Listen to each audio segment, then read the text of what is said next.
Welcome into 5 on your sideline. I am Corey Miller, and it's almost holiday tournament season. That's always my signal for when big-time basketball takes the stage in St. Louis. However, with the talent we have in town, every Friday night brings some great highlights, and tonight was no exception. Let's hit the court. We're going to start with a big-time MCC matchup. Vianney hosting the Red Devils of Chaminade. Luke Walsh is a Saluki down in Southern Illinois now, but Vianney can still shoot it. Ben Karsten, that's good for three from the corner. Then it's Chaminade's turn. Tracy Collins, he's going to connect from deep for a three of his own. Red Devils rolling early. And then guess what? Collins is going to do it the hard way as well. Steal, and then a layup for Collins. This game was a tight one early on. How about some defense now? Watch as Chaminade's Mohamed Kuramora just about comes in your living room. That was a monstrous block. This fast break worked out a little bit better for Vianney. Solzer J hits the stop, spin, and score for the Golden Griffin bucket. However, it's the Red Devils who go on the road for a 72-54 victory over Vianney. Over to East St. Louis, where Penn State head coach Mike Rhodes was perched to watch his commit Jamison White in action. White and the Flyers hosted Belleville East. Lancers started hot. James Johnson, that's good from distance. Now it's the Flyers.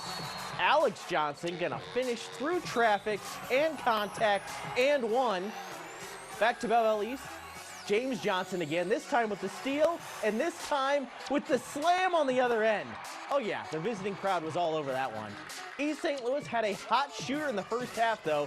Terrion Johnson was drilling threes left and right from just about every spot on the floor. He had 25 and helps East St. Louis to a 77-42 win over their Southwestern Conference rivals. Battle on Ballas, CBC at DeSmet. First quarter, Spartans lead by 3. Braden Butler in the corner connects with a three-pointer. DeSmet up 7-0. Next, going to be Will Folk. A little two-pointer right here. DeSmet started the game on a 9-0 run. Next up, look at this move by Ian Thomas. Fakes out just about everybody on the defense. Goes in for the layup. That's pretty smooth. CBC getting things done on their end. Nice play. Stacy Sorrell, he tosses in. Nice layup. DeSmet, some great defense tonight. Look at this block coming up. Oh, hold on. There it is. That's into the first row just about. That's a big-time rejection. Then Ian Thomas driving the lane. He's going to get the layup and draw a foul as well. DeSmet goes on to win 69-49 over their rivals from CBC. Back over to Illinois. Columbia hosting Breeze Central in a Cahokia Conference clash of two really good programs. It was the Eddie Smite show early on for the Eagles. Tough finish and one. Then a little step back, a little bit of a fade. That's good for two. Then finally some nifty ball handling and a finish at the rim eventually from Smites, the Columbia senior. He was feeling it early on. Cougars turn here. They're going to pass it around until Conlon Haar eventually ends up with it. He's going to sink a three from long distance. Eagles will return the long distance favor. This is going to be Riker Nelson. That's a three of his own for the home team. Columbia defends their home court. They beat Breeze Central 52-44. Francis Howell Central facing Francis Howell. Second quarter, Ryan Halterman getting the steal. He's going to take it all the way for the basket and the foul. Yeah, he's fired up about it too. Next up for the Vikings, it's Logan Dickey. Nice shot right here. Going to put Francis Howell ahead by 3. This game went back and forth in the first half. Lucas Williams, banks open on Friday night apparently. Yeah, that's good. That cut the lead back to 1. Third quarter, Tyson Hackman driving the lane. It's a nice bucket for Central right there. Next up, Aiden O'Hare.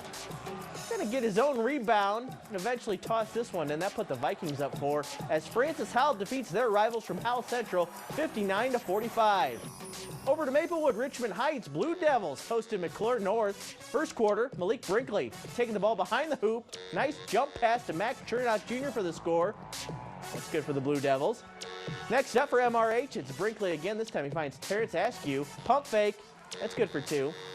McClure North now, Kenneth Kitchen. I like that name. He gets a steal. His shot's going to be blocked, but it's all good. Terry Cornell's there for the rebound and the score, cleaning it up. North leads. Second quarter for the Stars. Teron Brooks behind the arc. Catches that one from 3. Then again, good rebounding by the Stars. Tyron Qualls, offensive rebound. He gives it to Rayshawn Webb, who gets the bucket, as McClure North crushes Maplewood Richmond Heights 63-25. So not a great night for Maplewood, but they do have a great scorer on their team. His name is Abraham Nayu. The senior is leading the entire St. Louis area in scoring at over 32 points a game. Amazingly, he's also averaging around 6 assists a game, top 10 in the area. It's Nayu's work ethic that's helped set him apart.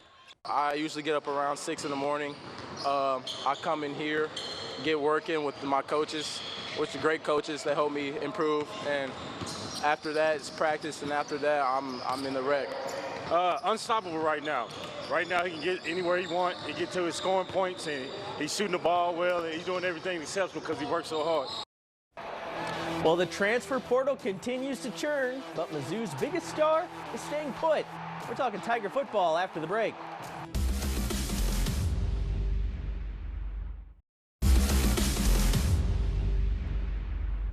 You know, it must be a wild experience being a college football coach right now.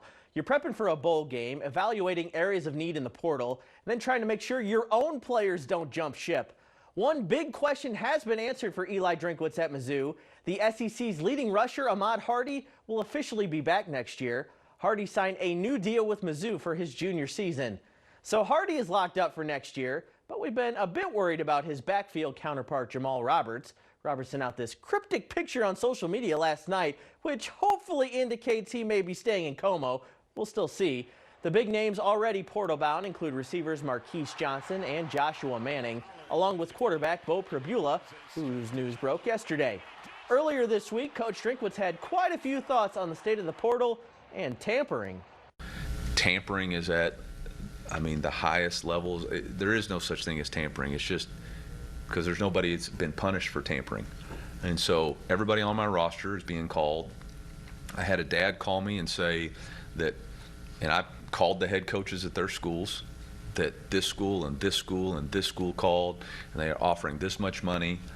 And, it's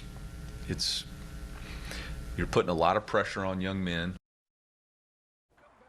The Cardinals added an arm this week. Dustin May is an intriguing name to plug into the rotation, and if he regains top prospect form, the Cards may have gotten quite a steal. Now, the question, what comes next for Chaim Bloom? We're happy to be deeper now with Dustin on board, but we're still going to be on the lookout for more. When that happens, who it is, whether it's via free agency, trade, I don't know, but we still want to make sure we're insulated for the season, and that, especially as we continue to hunt opportunities to add young talent to this core, that's not going to stop. We're going to keep doing that, and hopefully there are opportunities that line up for us as we go through the offseason. There's a new dawn over at Energizer Park this week. Yohan DeMay was introduced as the team's new head coach, their third head coach in 3 years. It's been a while since the rabid fans at Energizer Park have been able to cheer for a winner.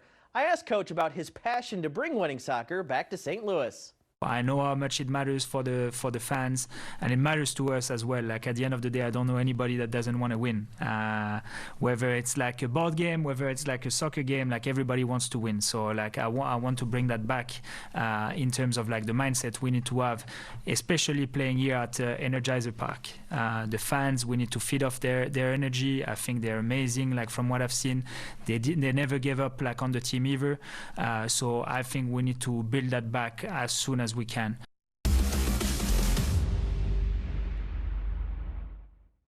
Old man Winter's back around. They lit up the Christmas tree downtown. Sparkling lights that fill the season. Anticipation, celebration. I hear sleigh bells ring. Children sing Christmas songs. Happy holidays from Channel 5. We are less than 2 weeks from a new year and just 3 weeks away from one of the premier sporting events to be held in our town in quite a while. Before you cheer for them in Milan, the U.S. figure skating team will be named right here at Enterprise Center. There's no shortage of storylines. The preparations are already underway for the U.S. Figure Skating Championships. One name to watch, Brady Tennell. The Illinois-born Olympian from 2018 has been through a lot over the past few years, including multiple injuries. Now, she's 27, has fallen back in love with the sport, and has her eyes on another Olympic team. I asked Brady if she ever truly thought about hanging up her skates. I'm not going to lie. There were times where I really did feel like I might not be able to come back. Not because I didn't want to, but I didn't know if physically I was going to be capable of it. But I was like, no, you know what? I owe it to the little girl who stepped on the ice and had that dream. I always told myself, as long as I'm capable of it and I still love it, I'm still passionate about it, I owe it to myself to give it another go. The Blues are back in action tomorrow down in Fort Lauderdale against the Panthers. Believe it or not, they're just 3 points out of a playoff position. It was another overtime loss last night to the Rangers. Dropped the Notes record to 0-6 in the OT period. Yikes. Here's Monty on the problems plaguing the team's 3-on-3 game. We're not creating enough chances in 3-on-3 offensively.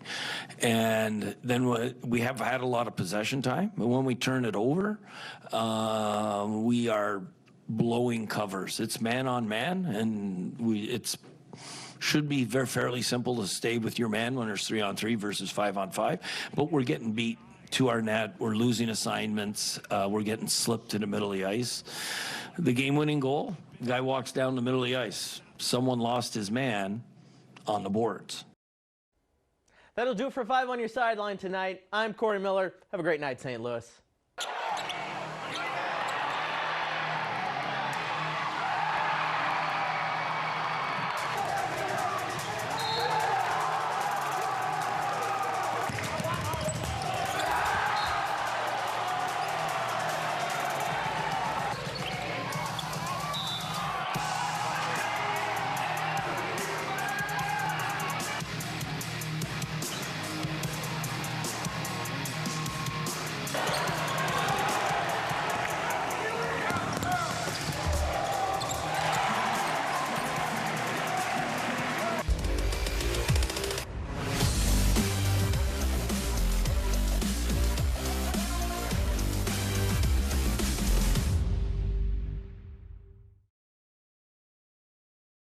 Continue with us on 5 Plus. Download on your TV and watch for free.